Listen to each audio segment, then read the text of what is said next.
நண்பர்களே, big Boss season 8ல இன்னைக்கான முதல் ப்ரோமோ வந்திருக்கு. முதல் ப்ரோமோவே ஒரு சண்டையோட ஆரம்பிச்சிருக்கு அப்படின்னே சொல்லலாம். மஞ்சரி, அருண் அதுக்கப்புறம் முத்துக்குமார் இவங்கக்குள்ள நடந்த ஒரு பிரச்சனை தான் வந்து பார்த்தீங்கன்னா பூதாகரமா வெடிச்சிருக்கு.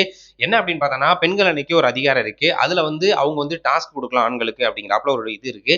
அத பயன்படுத்தி வந்து பார்த்துட்டீங்கன்னா, மஞ்சரி வந்து முத்துவுக்கு வந்து பார்த்தீங்கன்னா, அங்க டேபிள் துடைக்க போயிருக்காரு காலையிலே. ஸோ அப்போ வந்து இவர் சிக்கியிருக்காரு நம்மகிட்ட அப்படின்னு சொல்லிட்டு, அவருக்கு வந்து பார்த்தீங்கன்னா டாஸ்க் குடுப்போம் அப்படின்னு சொல்லிட்டு சௌந்தர்யா இவங்களும் முடிவு பண்ணி, மஞ்சரி அவர்கள் தான் அந்த டாஸ்க்க வந்து சொல்றாங்க.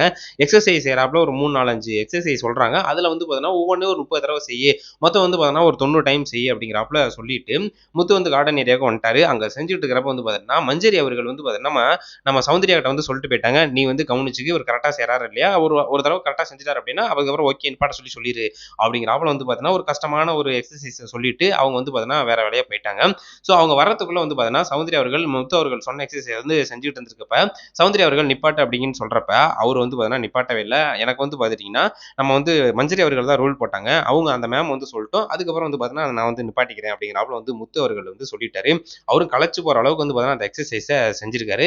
நம்ம சௌந்தர்யா அவர்களும் நிப்பாட்டு, நிப்பாட்டு அப்படின்னு சொல்லி சொன்னதுக்கு அவர் வந்து நிப்பாட்டல. அதுக்கு ஒரு ரீசன் என்ன அப்படின்னா, நீங்க எனக்கா டாஸ்க் குடுக்குறீங்க. உங்களுக்கு திருப்பி எப்படி ரிப்பீட் பண்றேன் அப்படின்னு சொல்லிட்டு, அவங்க வந்து பார்த்தீங்கன்னா, அந்த அதாவது டேபிள துடைக்கிறதுக்கு முன்னாடியே அவங்க வந்து டாஸ்க் குடுக்குறப்ப, இல்ல, இல்ல நான் தொடச்சுட்டு செய்றேன் அப்படிங்கிறாப்புல அவர் சொல்லியிருந்தாரு. இல்ல நீங்க செஞ்சுட்டு தான் துடைக்கணும் அப்படின்னு சொல்லிட்டு மஞ்சரி அவர்கள் அவங்க சொன்ன டாஸ்க்க செய்ய சொல்லி வற்புறுத்திட்டு இருந்தாங்க. ஸோ அதெல்லாம் வந்து பார்த்தீங்கன்னா, ஒரு கட்டத்துக்கு மேல முடியாத சமயத்தில தான் வந்து பார்த்துட்டீங்கன்னா, ஒரு சரியா தொடச்சுட்டு வந்து செய்வோம். அதுக்கப்புறம் இவங்களுக்கு ரிப்பீட் அடிப்போம் அப்படின்னு சொல்லிட்டு, கரெக்ட்டா வந்து பார்த்தீங்கன்னா, அந்த ரூல் பிரேக் பண்றதெல்லாம் அப்படியே நோட் பண்ணிட்டே இருந்துட்டு, கரெக்ட்டா தொடச்சுட்டு வந்து எக்சர்சைஸ் செஞ்சுட்டு இருக்கும்போது, ஒரு ஒரு கட்டத்துக்கு மேல களைச்சு போயிட்டாரு.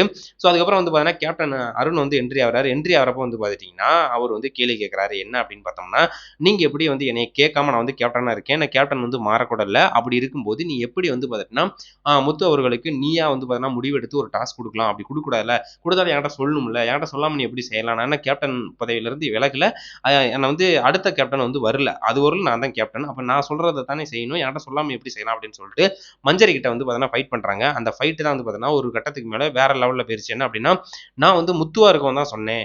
இல்ல வேற யாரா இருந்தா நான் சொல்லியிருக்க மாட்டேன். நான் அந்த இத செஞ்சிருக்க மாட்டேன். ஒரு விளையாட்டுக்காக தான் இந்த மாரி பண்ணேன். நான் வேற ஆளு இருந்திருந்தாங்க அப்படின்னா, கண்டிப்பா பண்ணியிருக்க மாட்டேன். சௌந்தர்யாட்ட வேணாலும் கேட்டுக்க. அவர பார்த்து சொல்லிட்டு தான் போனேன் அப்படின்னு சொல்றாங்க. நீ எத வேணாலும் சொல்லு. நான் கேப்டன். நான் வந்து என்ட்ட சொல்லாம செய்யக்கூடாது அப்படிங்கும்போது, நான் எதுக்கு உன்ட்ட சொல்லணும்? நான் சொல்லிட்டேன் அப்படின்னு நான் வந்து செஞ்சுட்டேன். நான் உன்ட்ட சொல்லணும்னு ஒண்ணும் இல்ல அப்படின்னு சொல்லிட்டு அருணோட செம்ம சண்டை. ஸோ அதுதான் வந்து பார்த்தீங்கன்னா, ஒரு பெரிய பூதாகரமா வெடிச்சுட்டு அழுக ஆரம்பிச்சுட்டாங்க. என்னடா முதல் நாளே இப்படி ஒரு சம்பவமா அப்படிங்கிறாப்புல தான் இருக்கு. ஸோ அழுதுகிட்டே வந்து பார்த்துட்டீங்கன்னா, அந்த அந்த இடத்த விட்டு நகர்ந்து போயிட்டாங்க. அப்ப நெறைய ஆண்கள் வந்து பார்த்துட்டீங்கன்னா, அருணுக்கு தான் சப்போர்ட் பண்றாங்க. நீ வந்து கேப்டன்ட்ட சொல்லிட்டுல்ல செஞ்சிருக்கணும். நீ பாட்டுக்கு சொல்லாம செஞ்சா என்ன அர்த்தம் அப்படிங்கிறாப்புல சொல்லிட்டு சௌந்தர்யாட்ட விசாரிக்கும்போது, சௌந்தர்யா என்னம்மா உன்ட்ட சொல்லாமலே இந்த மாரி வேலைய செஞ்சிருக்காங்களே, நீ என்ன பண்ற அப்படிங்கிறாப்புல கேட்கும்போது, இல்ல, இல்ல. நான் வந்து முத்துக்கிட்ட சொன்னேன்.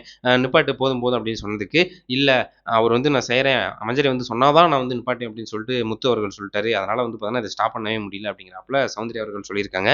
ஸோ அடுத்து என்ன நடக்குது அப்படின்னு சொல்லிட்டு வெயிட் பண்ணி பார்ப்போம்.